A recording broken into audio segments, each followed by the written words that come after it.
you get a walnut peanut?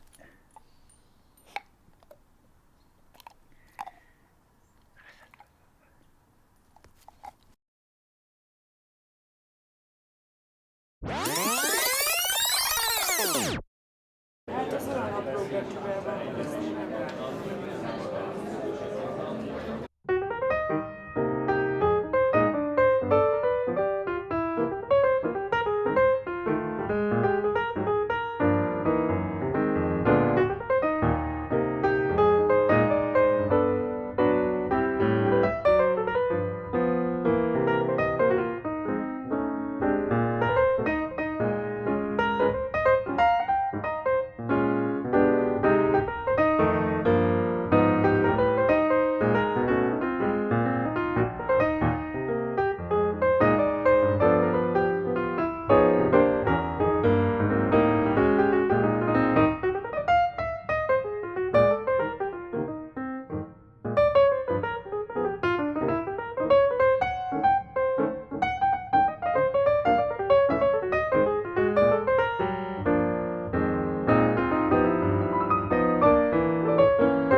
Glass of juice.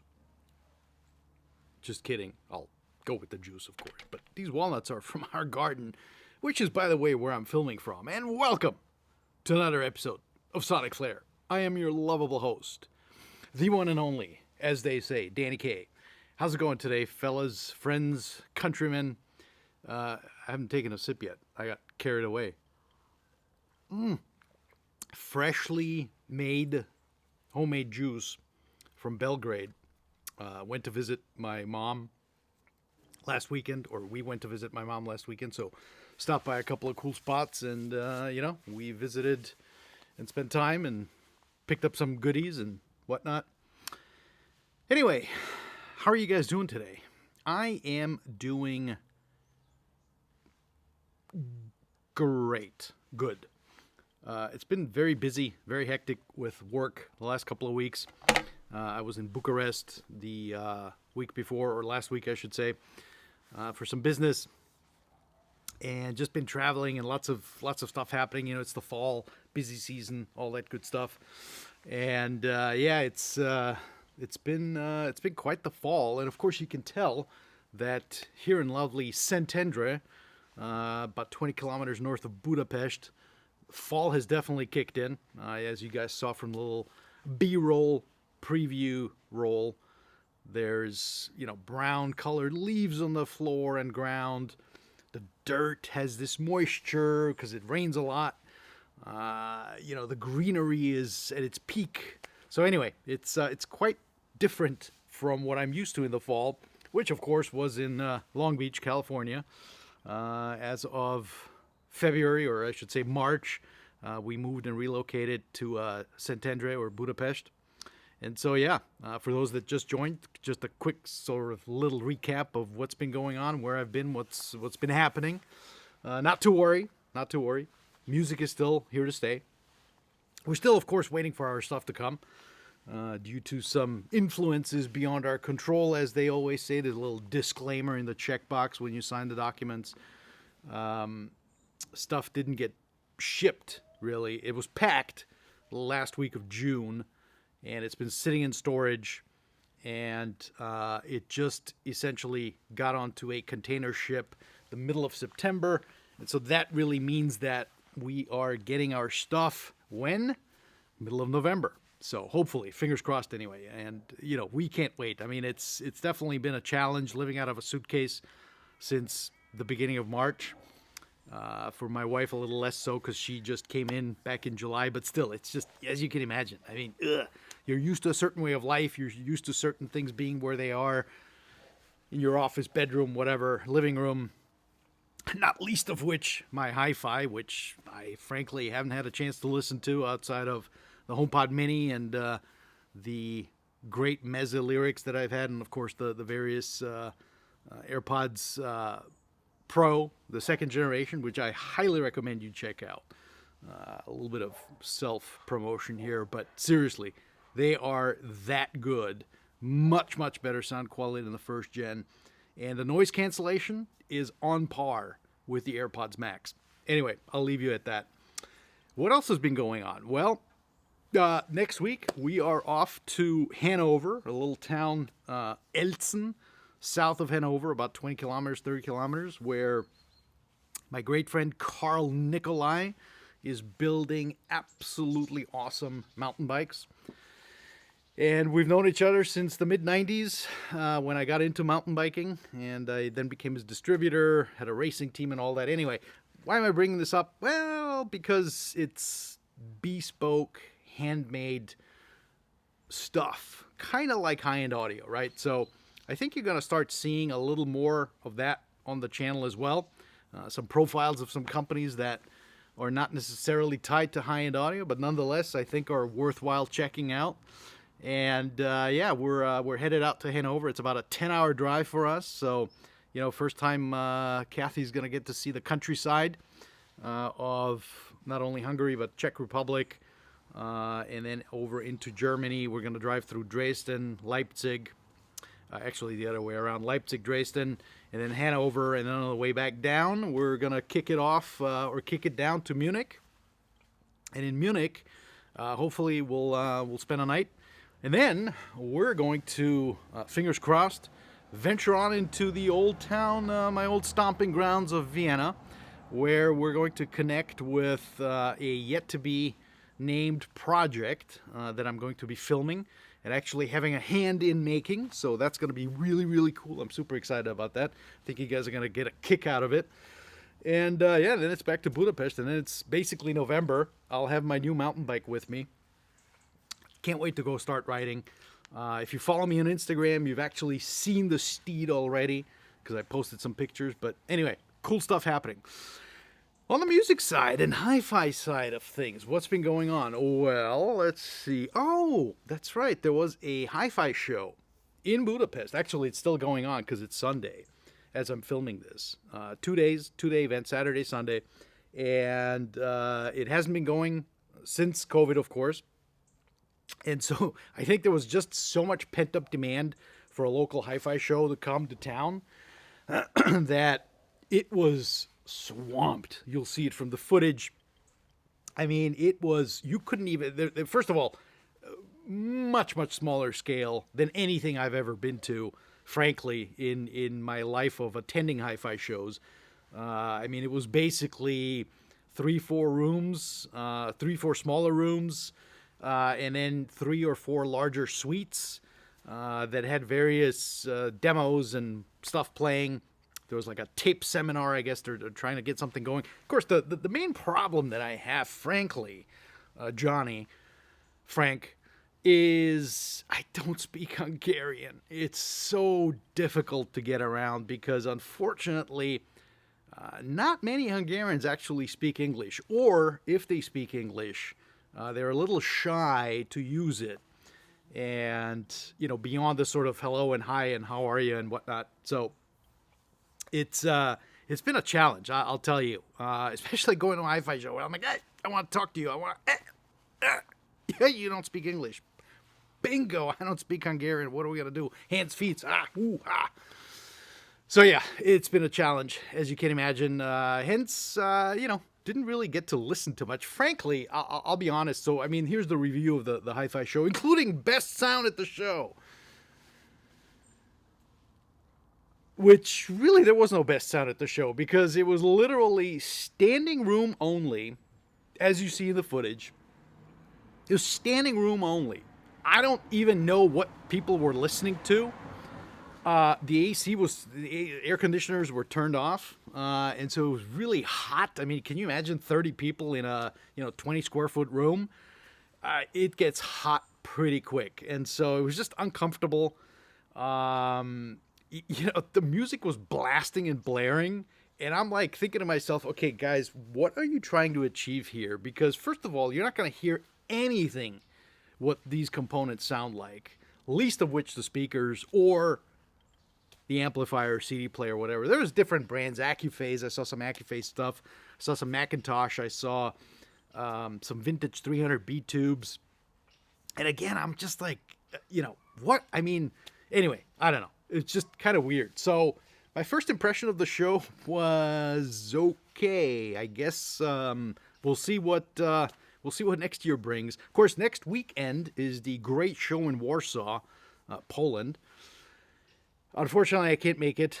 Something that I've planned for next year, maybe to attend. And yeah, I mean, I guess, first of all, look, I totally understand Hungary as a country, 10 million people. They're not using the euro. They're using the forint. Forint has seen a dramatic drop in value, about 22-25%, since I just came here back in March. And, let's face it, there just isn't that big of a market for high-end audio here. And so, and to the extent that there is, my assumption is that most people that want to spend the big bucks, they'll find a way to get the stuff from outside of Hungary, get it somewhere in Europe, Germany, or Italy, or France, or whatever. So, distribution-wise, there really isn't much to speak of here, I think. I haven't quite cracked the nut on the market yet, so we'll see. I saw Bergman. They had a really cool Johnny Bergman, of course, have his Gulder deck with Odin arms. Actually, Johnny promised he's going to come visit me and do a couple of upgrades that he's created over the last sort of 6 months to 12 months that he's been working on. So I'm excited for that.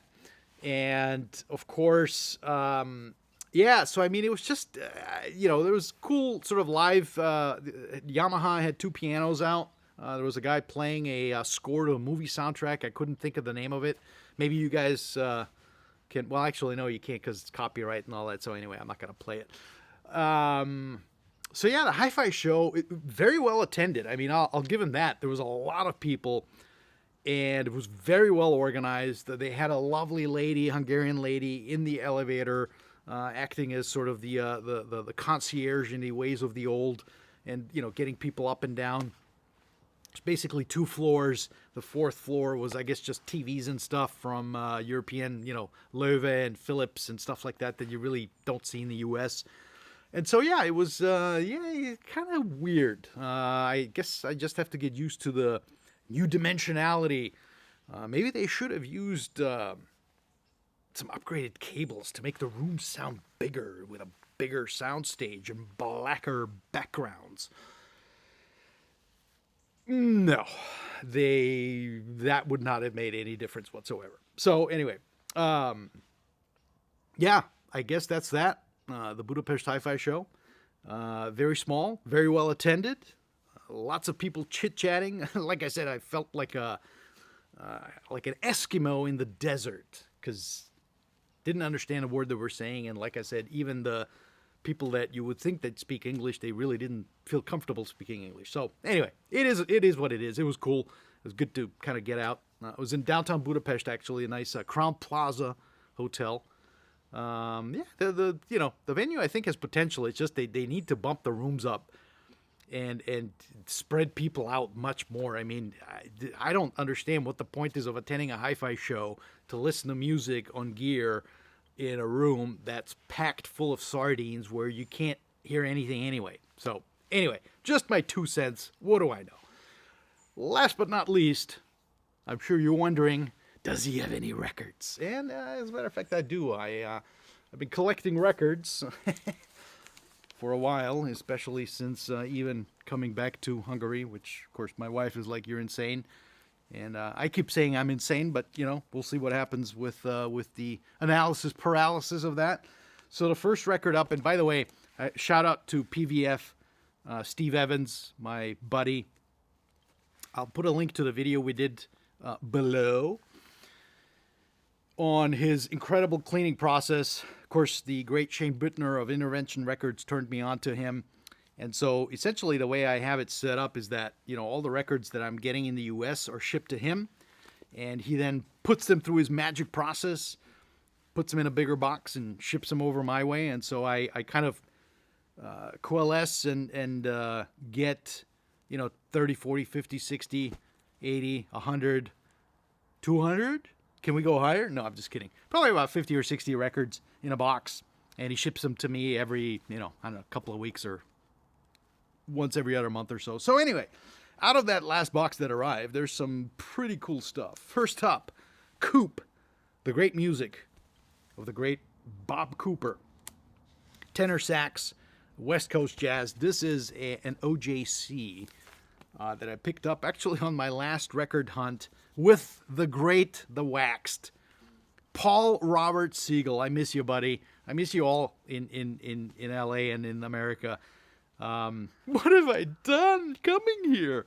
Anyway, yeah, but you can see the great Steve Evans does the PVF little sticker, tells you exactly when it was cleaned, what process he used. He's currently up to process 3.0 of the archival process, and it comes with these nice, super high quality double padded disc keeper sleeves, and yeah, looks super clean.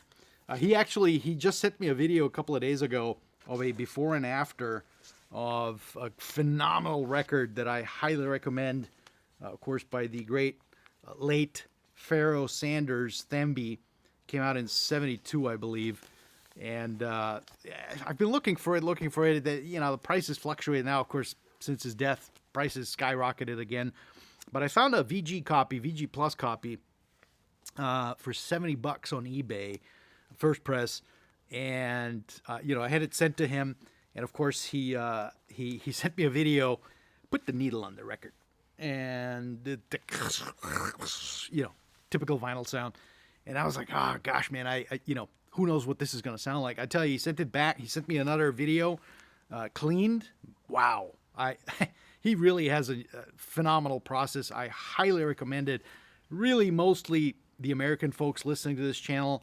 I think it just becomes cost prohibitive to send a records from here in Europe to him to get cleaned. But hey, if you got the money, if you're so inclined, I don't know of any better process than Perfect Vinyl Forever. It's seriously that good, especially with this new deep soak that he's developed. We're actually going to do another follow-up video in due time, so stay tuned for that. Anyway, next up, great a Brazilian record by the great duos of João Donato and Jarts Macale.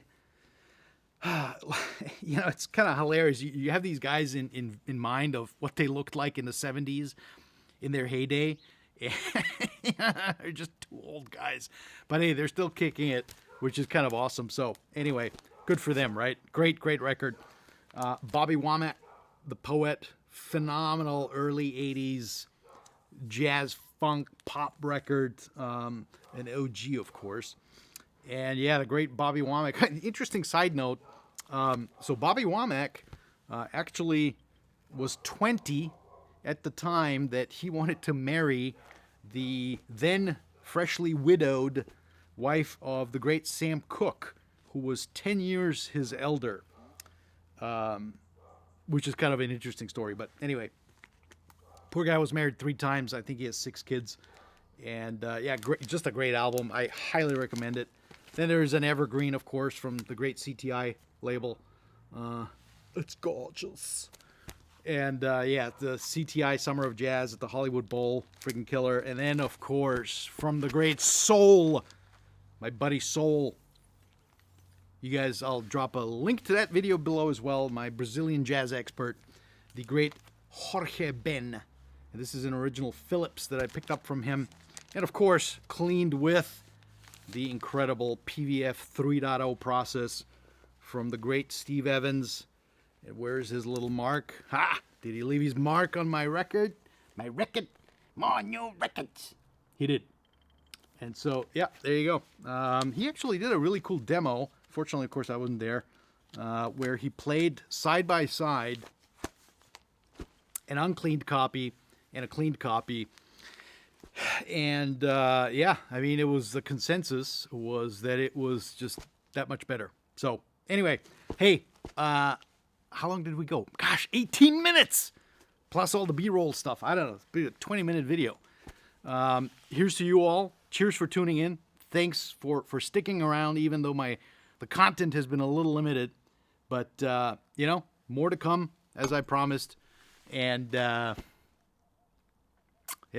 we'll see you soon.